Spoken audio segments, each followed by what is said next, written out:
Support for this podcast comes from iTube.net. iTube is ophthalmology's leading source for high-quality ophthalmic surgical videos, educational series, spotlights, and more. Visit iTube.net or follow us on Instagram at iTubeNet. This is Ike Ahmed. And I'm Arsham Shaybani. And we want to welcome you to GT, the podcast. We're bringing this to you together with BMC and Glaucoma Today, to offer audible insights into current topics in glaucoma care. Presented by the authors of our latest, most read GT articles. Check it out. Welcome to GT, the podcast. In this episode, Dr. Mohamed Khodeiry recaps his article, Glaucoma Intrascleral Tube Surgery, written with Dr. James Richardson-May and Dr. Ahmed Elbably, and featured in the July-August issue of Glaucoma Today. In this episode, Dr. Khodeiry describes a surgical modification called Glaucoma Intrascleral Tube Surgery, or GITS, that may help address current limitations of subconjunctival stent implantation. He and his article co-authors make the case for the use of this technique to improve surgical success and reduce postoperative complications associated with subconjunctival stent procedures. They discuss the specifics of the surgical technique, early outcomes, and future directions. For more on this, listen now to Dr. Khodeiry.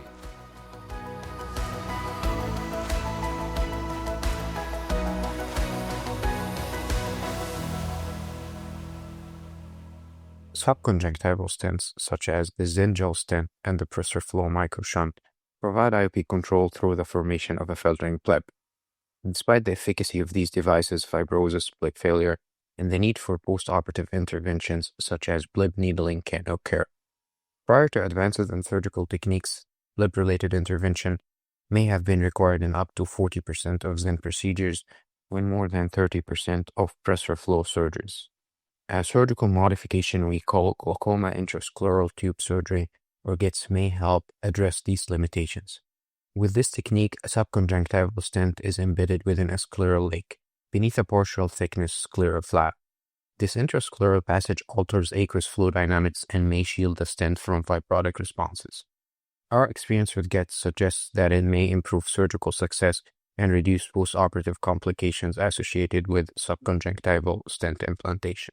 The idea for GITS began with deep sclerectomy procedures, wherein fibrosis beneath the scleral flap is often less significant than the subconjunctival space. This clinical observation led to the hypothesis that a similar approach to subconjunctival stent implantation could shield the devices from Tenon's fibroblasts and subsequently lower the rates of scarring and failure. The scleral lake that is created functions as a reservoir that promotes posterior and diffuse flow, reducing the formation of cystic blebs and jet-like mechanical stimulation believed to exacerbate fibrosis. This configuration may offer mechanical, hydraulic, and biochemical benefits compared to traditional stent placement. With GITS, a corneal traction suture is placed superiorly to enhance visualization.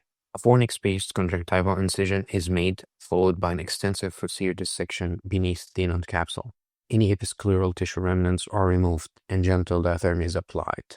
Using a crescent blade, a square scleral flap measuring 4 by 4 mm at 1/3 depth is created 2 mm behind the limbus for the Zengel stent. For the pressure flow microshunt, a flap measuring 4 by 4 mm at 1/3 depth is made, with its anterior edge located 3 mm behind the limbus. With both devices, a second scleral flap measuring 3 by 3 mm is then fashioned in the deeper sclera to form an intrascleral lake, and then this smaller flap is excised.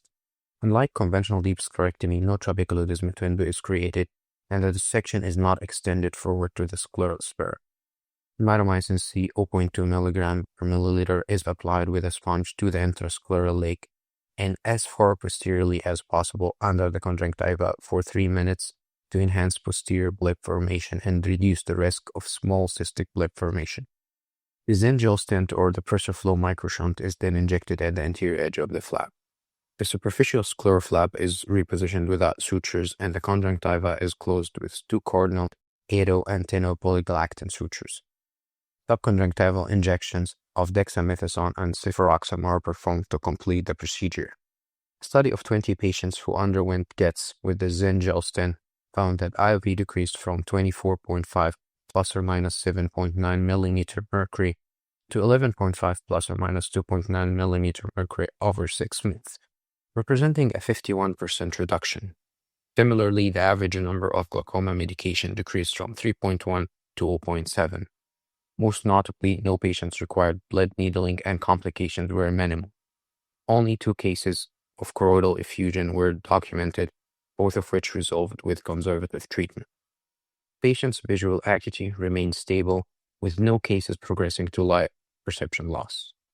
In a subsequent study, we applied the scleral lake technique to pressure flow microshunt implantation.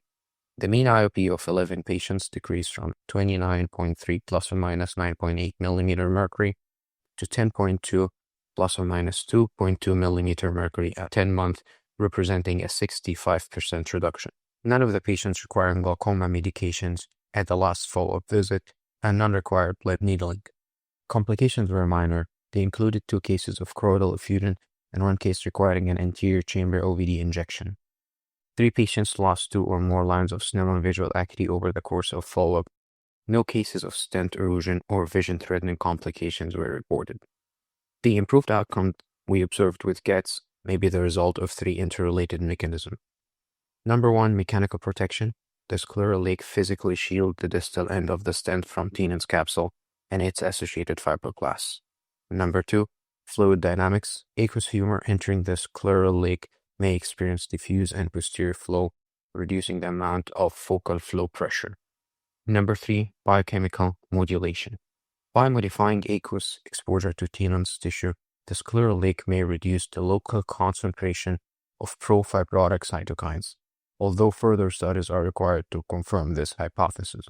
These mechanisms may explain the lower bleb manipulation rates and enhanced pressure control observed with both stent procedures. It represents a new technique for subconjunctival device implantation.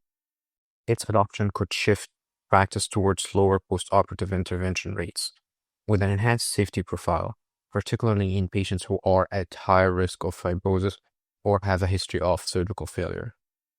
There is the potential for device-agnostic application of the GITS technique. Any platelet subconjunctival stent, current or future, could theoretically be placed into a scleral lake. This opens the door to a new class of hybrid procedures that blends the microinvasive nature of MIGS with the structural strategies of deep sclerectomy. Studies with longer follow-up and larger randomized cohorts are required to confirm the approach's long-term efficacy, safety, and applicability across patient subtypes. Comparative trials against standard pressure flow implantation, XEN implantation, trabeculectomy, and glaucoma drainage device surgery will be critical to determine the place of GITS in surgical glaucoma management. In our experience, GITS may be a viable alternate technique for the surgical treatment of glaucoma. Their potential advantages when combined with current subconjunctival microstent procedures may improve IOP control with less postoperative manipulation. Thank you for tuning into this episode of GT the Podcast. If you have any feedback or topic suggestions, find us on Instagram, LinkedIn, Facebook, or Twitter. And stay tuned for more hot topics in glaucoma care on GT the Podcast.